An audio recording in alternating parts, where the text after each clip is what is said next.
How's it going, everybody? Welcome back to New Mexico State men's basketball news. Today's video, I'm talking about another win. It's been a while since I said that. We lost 3 games in a row, but they were all spread out. So we didn't almost win a game for about a month, but we also didn't play that many games. Great way to start off conference play with a win over a really good Sam Houston team. They were only picked to finish 9th in conference, but their only 3 losses before this game were against Big 12 schools, and they beat Oregon State, who's another big school.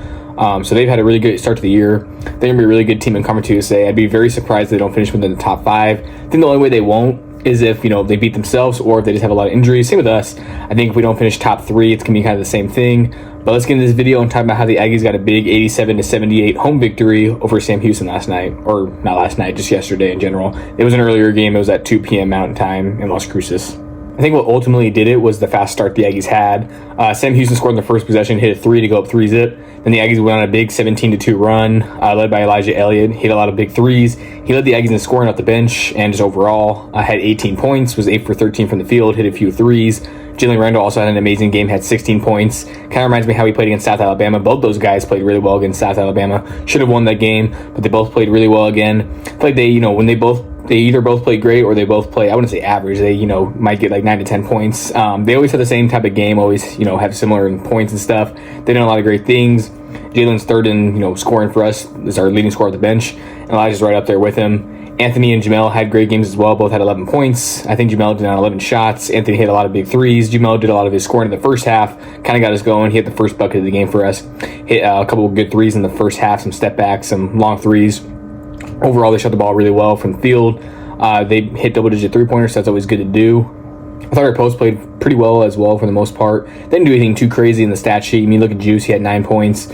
Sear had 6. Augustine only had 2, but he only played about 9 minutes. But overall, they did what they had to do to get the win. I thought they all played well and contributed, and I feel like we're going to need that every game to get a lot of big wins in Conference USA and have a chance at winning it all and, winning at least 20 games, if not more, and improving from last year. Keep on doing that. Ever since I've been a student at New Mexico State, from my freshman year till my senior year, they've improved each year, and they're looking to do that this year as well, as long as they're healthy. That's always the biggest thing. The Aggies defense was also pretty good all night long. I know in the second half, especially toward the end, Sam Houston kind of the lead a little bit. They hit a 3 at the end, which made a 9-point game, so it was honestly like a 12-point game. That's happened a lot with the Aggies the past couple of years. We'll win the game by however many points, but there's always like a made 3 at the end. I remember last year in Southern Utah, we were up by 6, 72-66, and they hit a 3 at the end to make it 72-69. I think we're like 4.5 to 5.5 point favorites, so that kind of messed that up, I guess, for whoever's betting for the game. Yesterday it was kind of weird. We were 1.5 point favorites, then 2.5, and 4.5, and 5.5, and 6.5. But then when you look at the ESPN analytics, it gave Sam Houston a 51% chance to win. Overall, it's a really good win because, again, Sam Houston's got to a great start, and they're going to win a lot of games in this conference. They're really good. Our first year in Conference USA, we lost them both times, one being at home by 20+. And last year, we split with them. They had a lot of injuries. And this year, they're fully healthy for the most part, I think, and they had a lot of their great scores. They did a lot of good things. They definitely showed signs of potential and had a lot of great skill, but we just outplayed them, and thankfully we did. Coach Hoon is now 2-3 against Sam Houston all time since being with New Mexico State. It'd be nice if we had that winning record, but 2-3 is a lot better than 1-4. We only played them once this year, so we'll have to get back at them next year. Probably play them twice next year, since we're only playing them once this year. And if Coach Hoon can win both of those games, then have a winning record against his old team and old assistant, Chris Mudge, who's a really good coach for Sam Houston. Overall, just a great win. I mean, that's a team that's very similar to us. Obviously, we have Anthony, who played there, played against the Aggies a few times, actually. And I was actually looking at it. He didn't play too great when he played against us. He only points for free throws against us. But obviously, we have Coach Hoon, and then they have Chris Mudge. I think they have one player there that played for Coach Hoon. So there's some similarity. Both teams play the same way. Always a fun game to watch. Always a good game to watch. Never really been a big blowout other than that time we got blown out by 20-something. This game had the potential to be a blowout. A win's a win at the end of the day. Would love to see the Aggies close out games a little bit better, but they've always struggled with that. So as long as they can maintain wins, I'll take it. Thought they shot free throws pretty well as well. Kyrie Smolin played a pretty solid game, finishing the paint with ease. Gabe Pickens played a pretty solid game at point guard, facilitating the offense. Coach Hoon said in the press conference yesterday that Gabe, probably continue to be the starter. I think the starting lineup was really good. The only reason he didn't start Gabe against Abilene Christian was kind of wake up Gabe, let him know, hey, your spot can be taken anytime you needed to, or anytime, you don't play well enough.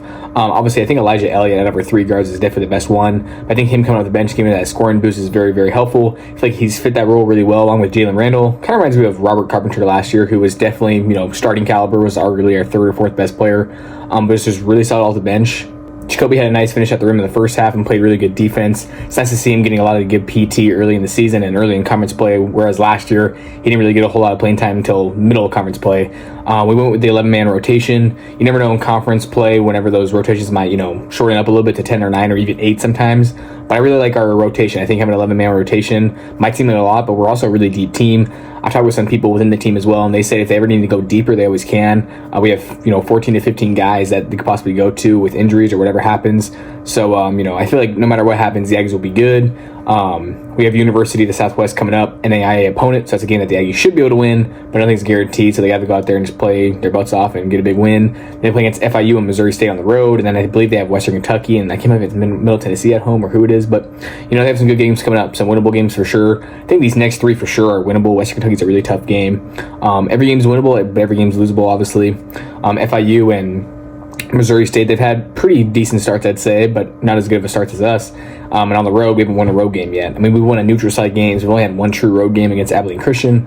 So it'll be nice to get a test going out there and making a tough travel to FIU and then to Missouri State. Really looking forward to see how this team competes in Conference USA. Fun fact of the day, or fun facts, I should say. Since being in Conference USA, especially with Jason Huden too now, we've started off conference each year with a win, with 2 of them being against Sam Houston, the first being against UTEP. So all, UTEP's obviously a rival, and they're all Texas schools. And I guess sometimes people might even consider Sam Houston a rival just because Coach Huden used to be there too. So big wins for us. Jamel Jones had 11 points, one of his lower scoring games of the season. I think he only had 10 against, I can't remember who it was against, but I think it might have been against Sanford actually, but he scored double figures in every game. And you look at our wins right now, we're 7-3. Obviously 2 of those are against D2 opponents, and then if we can win against Southwest, that'll be 8-3 with 3 of them against non-D1s. But we still have a winning record against D1 teams. And the teams we lost to, Tulsa's really good. They have a chance of making the tournament and even upsetting some teams. South Alabama, is a really, really good team. Abilene Christian's always a solid team. We beat UC Irvine, who's always a really good team as well. Beat Sanford, who has a winning record right now. Beat UNM, who's playing really, really well. They're 10-2 on a 7-game winning streak. They lost to us. They lost to another team after us. I can't remember who it was on the top of my head. They beat Mississippi State and Coach Jans. That's always a really good team. Always a great battle against an SEC school, and obviously a really good coach in Jans, who used to coach for the Aggies. They beat Georgia State as well. Obviously, Georgia State isn't off to the greatest start. They only have a few wins, and some of those are just against non-D1s. But, they're still a D1 team. So to get a win against anybody like that in a good conference, I'll take it any day of the week. Obviously, Sam Houston's got to a great start. They're 7-4, but their only loss, other than Big 12 schools, being to us. So they're going to be a really good team as well. Again, they're only picked to finish 9th, but you can never really trust those rankings. You look at Tulsa, they're picked to finish 8th, and they're looking like the best, non-Power 4 school out there. That's all I have for today's video. Just kind of want to cover the game, what led to the Aggies win, what players stood out. Overall, they all played well. Everybody that got in scored, all 11 players. That's really huge. I don't think that's happened this year, and I don't know if that's happened in a while, but that's something, really cool that happened, I guess you could say. I don't know if I'm maybe making a preview for the USW game. I'm not too sure how they're doing. I'll have to look more into it and talk about it more as time goes on. But I'll definitely get a game analysis about that one out. And then from there on, it's just straight conference games, 19 straight conference games. It's really weird playing a conference game, then non-conference, and going back to conference. We'll see how it all goes. I guess it's nice that it's against an NAIA school. It's a game that we should be able to win, but again, nothing's guaranteed. I don't know if I really have a score prediction for that one. I would just love for the Aggies to go out there and just dominate. You look at those 2 D2 schools we played, beat them by 11 and 16. I would really love for the Aggies to just go out and win by at least 30, if not more. Last year, the Aggies beat USW 85-52, I believe it was, or maybe it was 85-52 against them, I believe, and then it was 87-50 against Northern New Mexico.